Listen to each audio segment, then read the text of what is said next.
Welcome back to Passionate World Talk Radio Network, to educate, to enlighten, to entertain.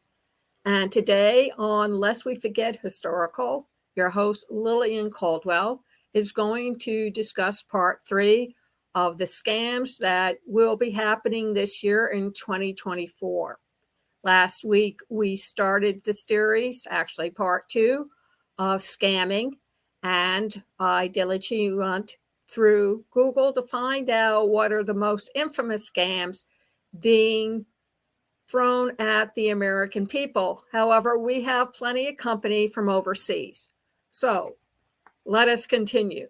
The next one in line is text scams. And I'm sure every single one of you in the audience has received text scams. Either they fall into your spam files, they fall into need to be seen promotion files, and occasionally they're also seen in your regular email file. So what do you need to know? A lot. Text message scams are especially popular and also be sent via your iPhone or your tablet, not just your computer or your laptop. The Federal Trade Commission, or the FTC, says one reason may be that texting is cheap and easy. According to a 2022 Consumer Sentinel Network data book, Americans lost over $330 million to text scams in 2022. And those figures are just from 2 years ago. Now, be aware that these scams can take many different forms, but the scammers often impersonate a well-known company, such as a bank, an online retailer, delivery company, or government agency. A lot has been said about Social Security and, of course, the ever popular IRS. They might say there's suspicious activity in your account, your bill is past due, your item can be delivered, or that you were selected for a job interview. But before you respond, the first thing you do is ask AI, is this a real company? And then put in the information that they provide you, copy and paste it, and find out what they say. There are many ways that you can protect yourself from a text scam. Don't let your fright or flight behavior kick in. They all have one thing in common. They ask you to click on a link or call a number. These are smishing, SMISHING, attempts to get you to share your personal information or install malware on your device. So if you have a policy that you never share anything, this is a good time to institute it. Zelle.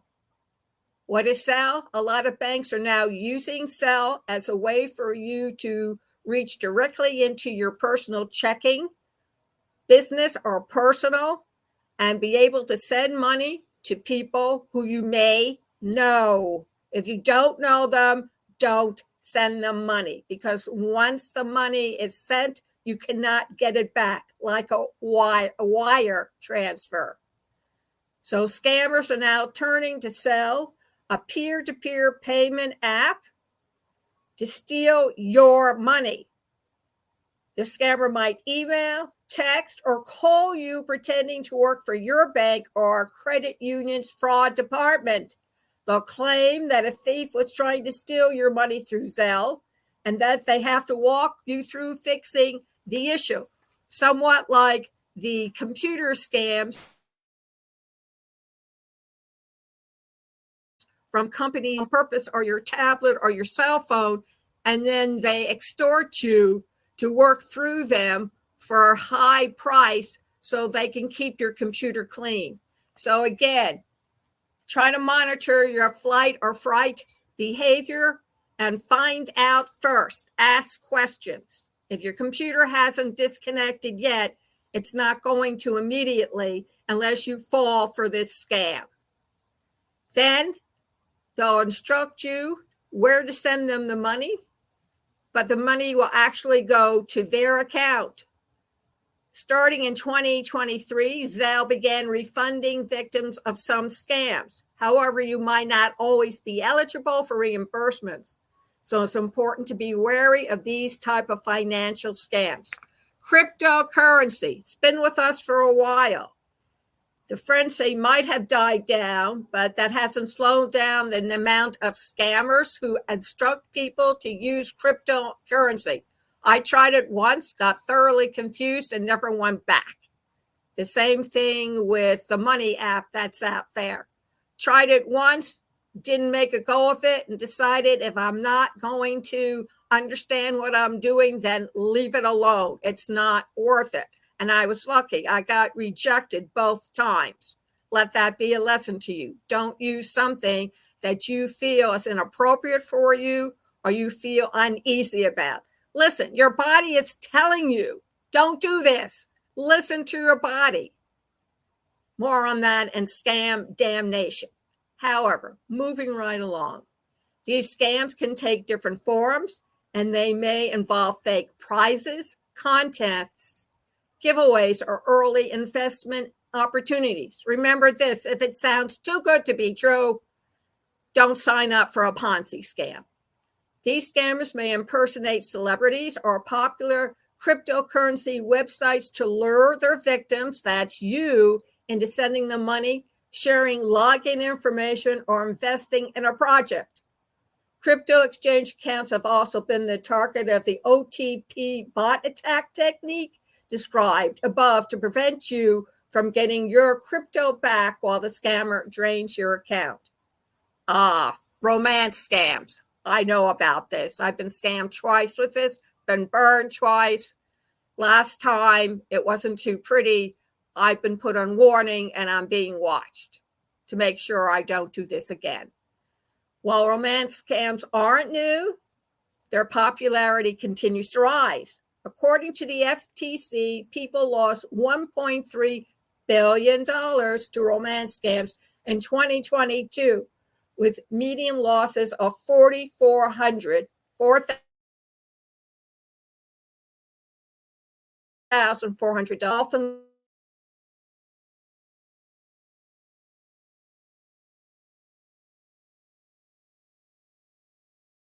Fake, although scammers may use stock photos and make excuses for why they can't meet you in person. After gaining your trust, they may ask you to buy them something or send them money. Or the person may mistakenly send you money and ask you to send it back or forward it on to someone else. If your bank later determines that their payment was fraudulent, the sum of the payment will be subtracted from your account. Many romance scams start with private messages on social media or dating apps, and they target anyone. Some scammers even seek to form platonic rather than romantic relationships. So if you have a favorite celebrity that you would do anything, quote unquote, for, make sure he's the real or she's the real McCoy. New Reeves comes to mind, plus other popular actors who've been impersonated by these scammers. Online purchase scam. You didn't think you could get scammed making a purchase online? Well, think again. Some of the most notable retailers like Best Buy, Amazon, Office Depot, Lowe's. These are all infamous for retail scams. Online purchase scams continue to be one of the riskiest types of scams.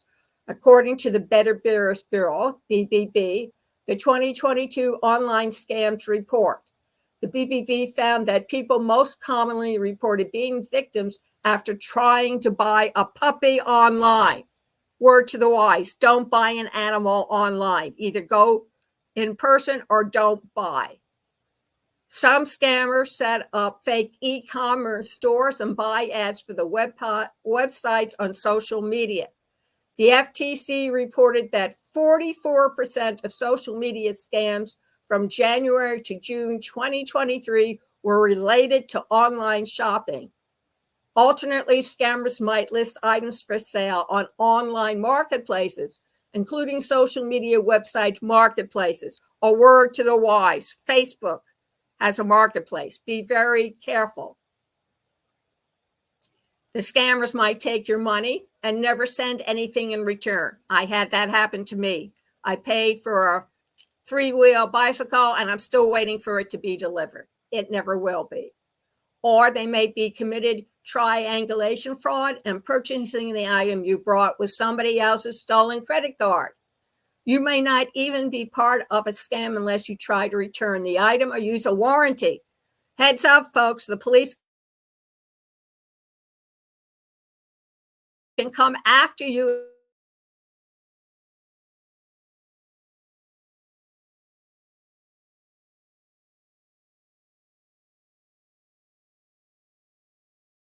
Employment scams use enticing and hard to detect lures to target people, who've been out of work.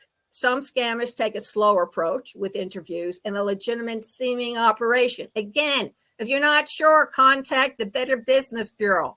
Find out for them. They'll be very interested in what you have to say. So protect yourself. They collect personal information from your employment forms or tell you to buy equipment or training. Others work a lot faster and promise or guarantee an easy income. If it's too good to be true, don't bother if you purchase their program. Sometimes a fake employer sends a large paycheck and asks you to send the extra back. A play on the popular overpayment scam. I got lured into that once for people repairing my computer online. You may also see job opportunities that involve receiving money and sending funds to another account, or receiving and reshipping packages. These money mule and reshipping mule jobs are often part of an illegal operation, and you could be personally liable, also be charged and serve jail time. So it's not for the faint-hearted. Then there's always the popular check fraud. They often target banks rather than consumers. Lucky us. But it's still something you want to be aware of in the coming year. Criminals have been breaking into mailboxes and robbing small mail carriers to steal mail and look for checks. If you mail a check and it's stolen, they might create a counterfeit check and use it to withdraw money from your account. Talk to your bank. Find out what you can do to prevent yourself from being scammed like this. My bank and I already have an understanding. My bank has already told its customers how they will protect them. Very, very easy. Sometimes your bank or credit union will often reimburse, but it can also take a long time and cause you money problems while you wait. It might be best to avoid writing and mailing checks altogether. However, if you do need to send a check, some pens, such as Uniball pens with super ink, claim to stop check washing. Something to think about. Or find out from your bank what's the best way to protect yourself. The most important part to get started on: how to avoid a scam. There's a few basic security measures that can help protect you from the latest and most common scams. 1, be skeptical when someone contacts you. Scammers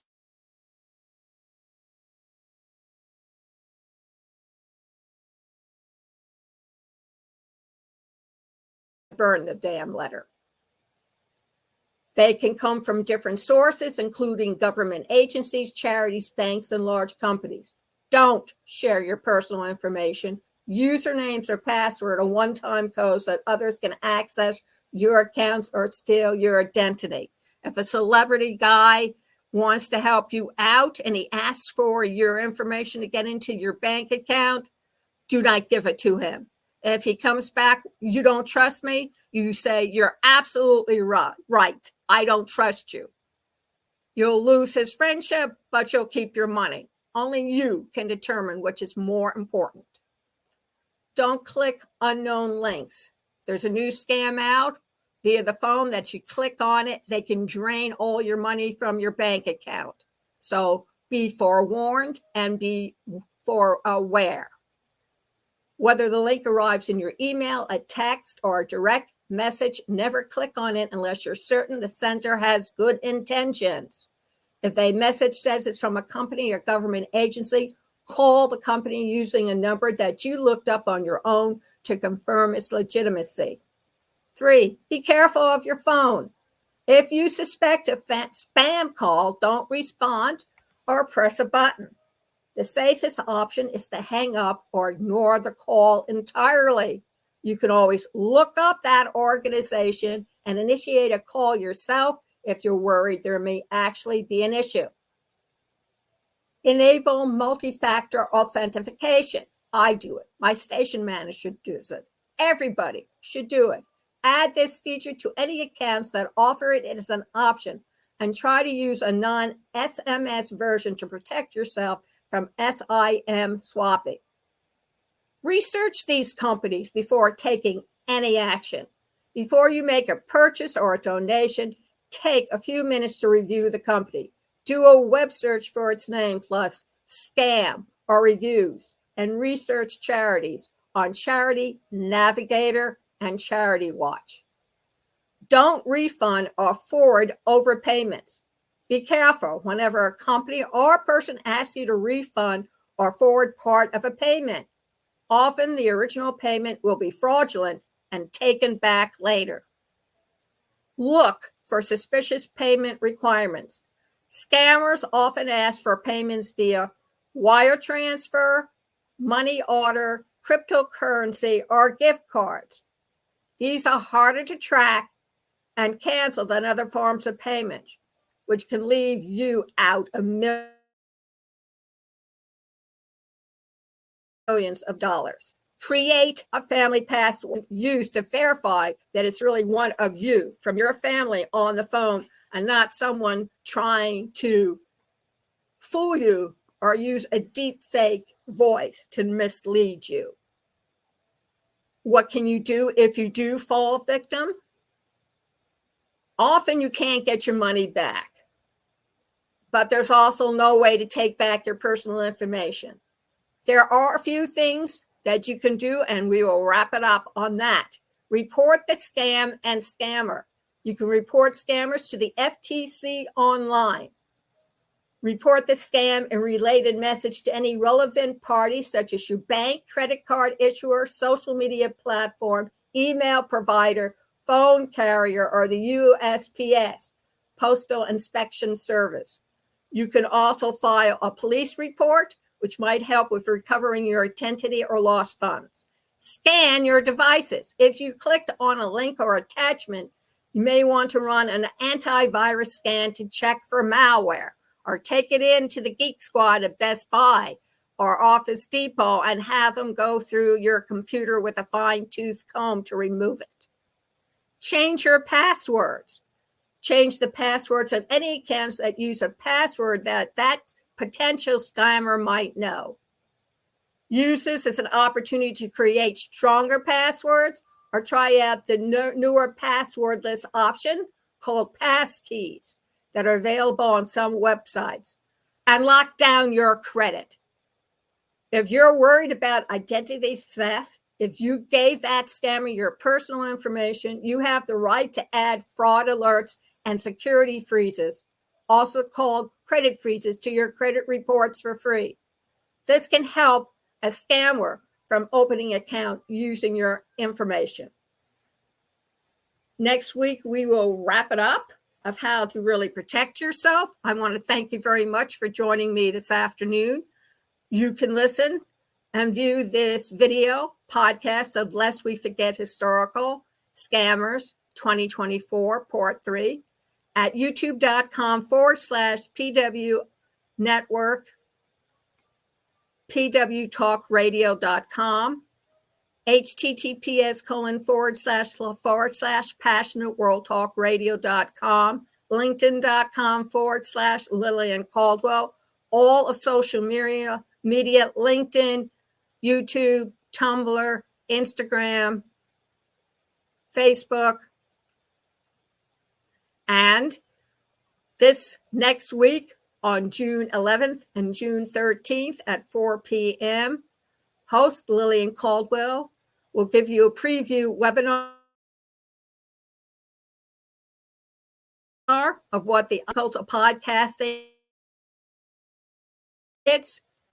We discussed the 7 C's of communication, the 5 W's of interviewing, and mastering your people skills. Please go over to education.passionateworldtalkradio.com/masterclass and also go back there for /education.passionateworldtalkradio.com/ again masterclass to sign up for the obstacles of podcasting and learn how to give a 100% thorough interactive learning experience. You can text me also at 484-364-1032 telling me you're interested in signing up for the webinar either Tuesday the 11th or Thursday the 13th, or you're interested in taking the podcast obstacle course. You can also email us at pwrnetworkllc@gmail.com. Thank you very much for listening, and remember, join us next week. Thank you, and have a great day.